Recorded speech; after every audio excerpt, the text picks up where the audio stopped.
নমস্কার বন্ধুরা, শিবানী কিচেনে আপনাদেরকে স্বাগত। আজকে আমি এই দেখুন মুরুনের তরকারি করব। আপনারা একে কি বলেন আমি জানি না, আমরা বলি মুরুন, আবার অনেকে বলে কমলকি কাঁকড়ি। এবার এর সঙ্গে কি দিয়ে রান্না করবো, এই দেখুন বেগুন নিয়েছি আর এরকম নতুন আলু উঠেছে, এই নতুন আলুগুলো নিয়েছি। এবার চলুন এই মুরুনগুলোকে প্রথমে সুন্দর করে কেটে নিই। এই মুরুনগুলো কাটারও একটু অন্য ধরনের কাটতে হবে। দেখুন আমি কিভাবে মুরুনগুলো কাটি। এই দেখুন বন্ধুরা, এভাবে মুরুনটাকে প্রথমে কেটে নিব, তারপরে এই দেখুন এইভাবে খোসাটা ছাড়িয়ে নেব।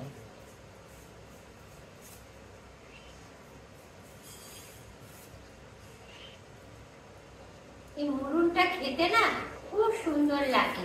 একবার যদি কেউ মুরুনের স্বাদ পেয়ে যায়, তখন আর অন্য তরকারি আপনার ভালোই লাগবে না।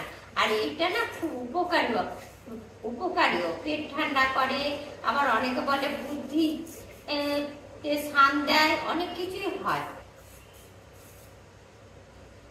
এইটা খেলে বাচ্চাদের নাকি অনেকে বলে বুদ্ধি ভালো হয়, কিন্তু এটা কিন্তু খুব উপকারী আর খেতেও খুব টেস্টি। এই দেখুন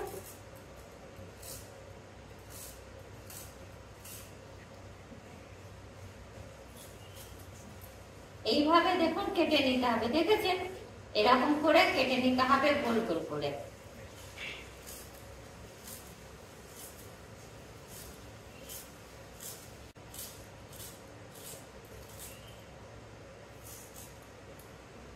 এইভাবে আমি সমস্ত মুরুনগুলো কেটে নেব। সাথে এই যে দেখুন, এই দেখুন বেগুনটাও কেটে নিচ্ছি।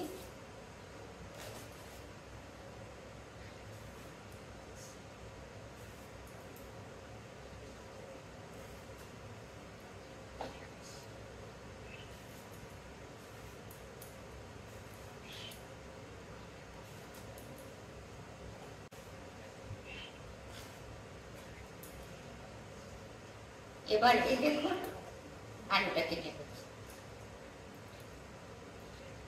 আলুটাকে আমি হালকা সিদ্ধ করে রেখে দিয়েছিলাম, ওই খোসাটা ছাড়িয়ে নিলে আলুটা হয়ে যাবে।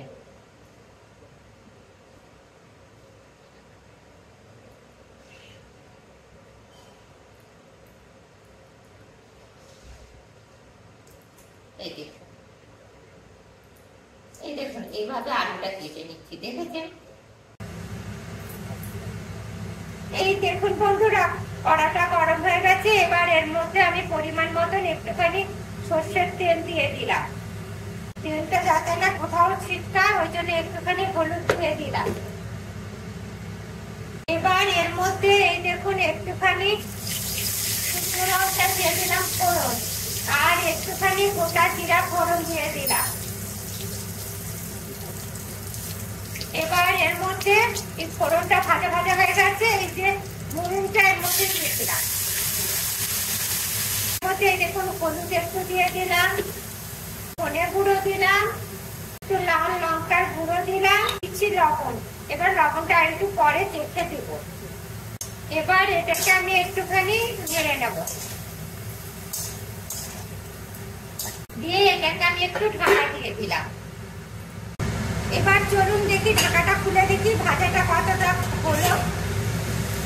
এই দেখেছেন বন্ধুরা, কি সুন্দর ভাজাটা হয়ে গেছে।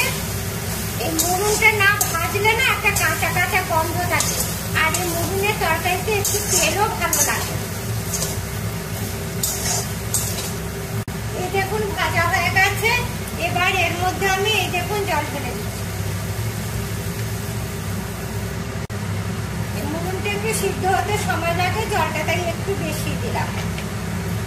এবার এটাকে আবার ঢাকা দিয়ে দিলাম। এখন বন্ধুরা আমার মুরুনের তরকারিটা সিদ্ধ হয়ে গেছে। এবার এটাকে আমি নামিয়ে নিচ্ছি। দেখুন বন্ধুরা, কড়াটাতে তেলটা গরম হয়ে গেছে। এবার আমি মুরুনের তরকারিটা সাঁতলে নেব। এই জন্য কুচি কুচি পেঁয়াজ দিয়ে দিলাম কেটে। এবার এর মধ্যে একটু বড়ি দিয়ে দিলাম। এই দেখুন বড়িটাও ভাজা হবে আর পেঁয়াজটাও ভাজা হবে একসাথে, না হলে এই বড়িটা থেকে যাবে আর পেঁয়াজটা লাল লাল হয়ে যাবে। এখন বন্ধুরা পেঁয়াজটা আর বড়িটা লাল লাল করে ভাজা হয়ে এসছে। এবার আমি এর মধ্যে এই মুরুনের তরকারিটা দিয়ে দেব। দেখুন বন্ধুরা, মুরুনের তরকারিটা ঢেলে দিলাম। বন্ধুরা নামানোর আগে একটু বাটার দিয়ে দিলাম। বাটার থাকলে বাটার দেবেন, ঘি থাকলে ঘি দেবেন, তাহলে এটার টেস্টটা খুব সুন্দর হবে। দিয়ে এবার আমি এটাকে ঢাকা দিয়ে দিলাম। এই দেখুন বন্ধুরা কি দারুণ আমার মুরুনের তরকারিটা হয়েছে, দেখেছেন? আপনারাও ঠিক এইভাবে মুরুনের তরকারি করবেন, দেখবেন দারুণ খেতে লাগবে।